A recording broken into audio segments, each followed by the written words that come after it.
How can you be a dad and also be a writer?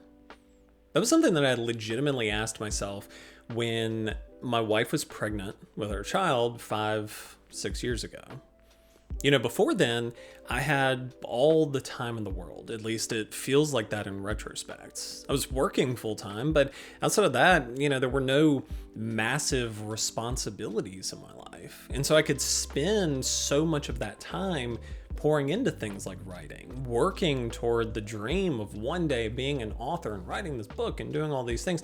And then when we found out that my wife was pregnant, it sent me into overdrive. I was trying to write. I was trying to do whatever to kind of like take in and use as much of that time as possible, because in my head, this was it. All of me was about to be gone, and I was going to be consumed at the prospect of being a dad. Not that I didn't want to be, not that I wouldn't love my child and be there for them, but it was something where it was this almost grief period of feeling like everything that I wanted to do was now gone and behind me. And to some extent, I was right. Very early on, you're just kind of in a haze. You're working full time and you're never sleeping. And whenever you have a moment, you're just kind of shutting down. You're doing everything possible to maintain sanity and get back small little bits of energy wherever you can. But here's the thing about life. It has seasons. This period that I was in that was just pure survival eventually gave way to a level of normalcy. My child is older now, not out of the house older or anything, but she's more self-sufficient. She can do more things by herself, and she's getting involved in more things. And it doesn't mean that I have more time necessarily than I do, but I'm at the stage of my life and my relationship as a parent and, a husband, where I am more used to having to appreciate and value and treasure my time. And that's the thing, is that before all of that, the idea of doing anything, the idea of doing a YouTube channel, doing a podcast, doing all of these other things seemed impossible, because it's when am I going to have the time? How could I possibly make that work and still be a present father, still be a good husband, and still be a contributing member to society? But you get there eventually. Eventually you get to a place where you can do it because it's so normal. You're used to not having all the time in the world, and you're used to being able to squeeze out little moments of productivity and fun and joy and whatever in the in-between. And that's the thing, is that, at one point, doing something like this, doing a YouTube channel, doing a podcast, writing, it would have seemed impossible, and it did for a long time, because how was I going to do it whenever I had so many other things going on in my life, and also just didn't have the mental capacity to try and be creative in any sort of form? But after you've been doing that for a while, after you've been a father, after you've been in that state, you work full time, you learn to not only utilize and maximize your time in small ways more efficiently, but you also learn to treasure that ability more. You learn to treasure the time that you get to spend with your family, but you're also treasuring the time that you get by yourself, because you don't have 10-hour chunks where you're just completely beholden to whoever you want to be. You have 15 minutes, you have 30 minutes, maybe an hour, who knows? But you have to figure out how to use that time more effectively. Now the struggle is I'm a full-time writer, which in a huge way is a blessing. The idea that I get to sit down and write all day, get paid for it. But the hard thing is, when I get done, it's tough to want to write. But when I do, a lot of the time it feels so much more fulfilling than it ever did before. And that's because, in large part, having limitations breeds creativity. It seems great to just have all the time in the world to devote to the thing that you want to do. And you imagine that, man, if you could just lay in the grass by a river, you would write the coolest stuff, and what the world would not be ready for the things that you would make.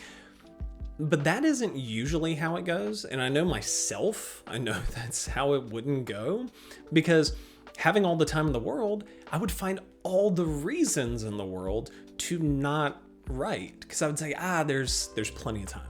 There's so much other time out there that I can come back to it. I'm going to do this other thing now because, it's less work and there's less thinking involved in this thing. And I'll come back when I'm more ready. And I know that because that's how it used to be.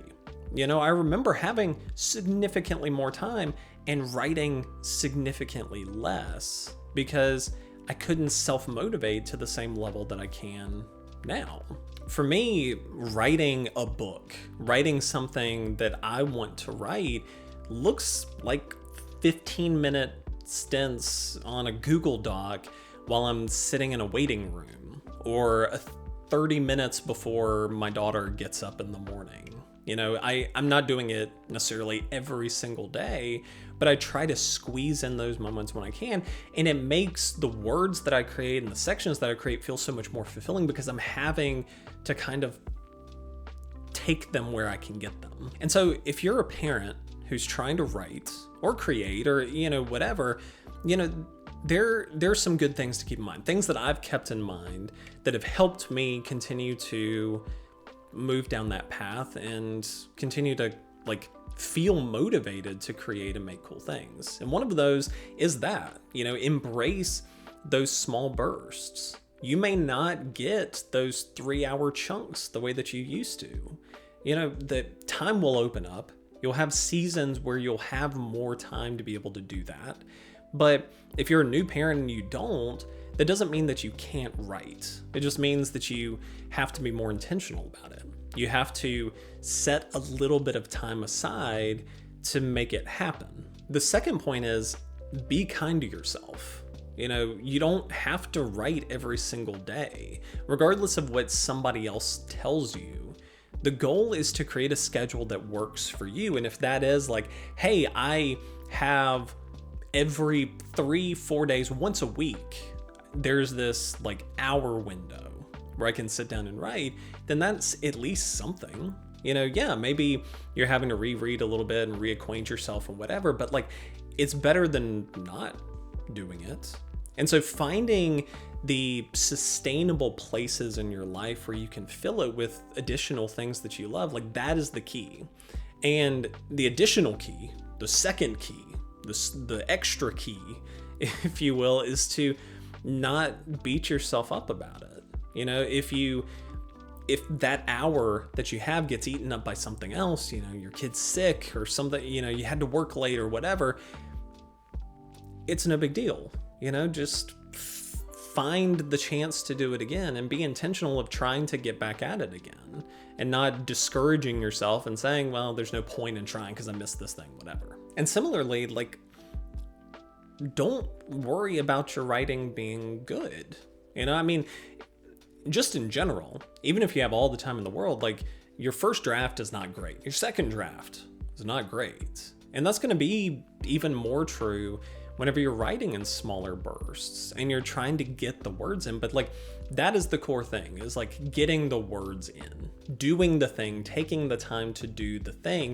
And if it doesn't sound great, it's okay. You have time later to come back and edit. You need to sit down and find the opportunity to make it happen. So yeah, if you're waiting for the perfect time as a parent, new parent, older parent, what have you, to start writing, you think, okay, well, one day I'm going to have so much more time, it's going to be perfect, I'm going to be able to do it, and I'll wait until then. You're going to be waiting a long time, maybe forever, because life just in general goes through seasons. And even if it opens up for you as a parent, maybe it slows down in other areas.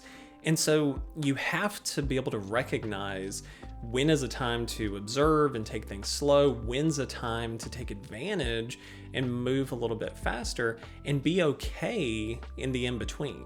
Know that not every season are you going to be able to be the most productive. Sure, there are ways to maximize, there are things to, help you be more efficient, but the goal is to create a better, happier life, to be able to be a good parent, to be able to be a good partner, and also be able to do the things that make you you.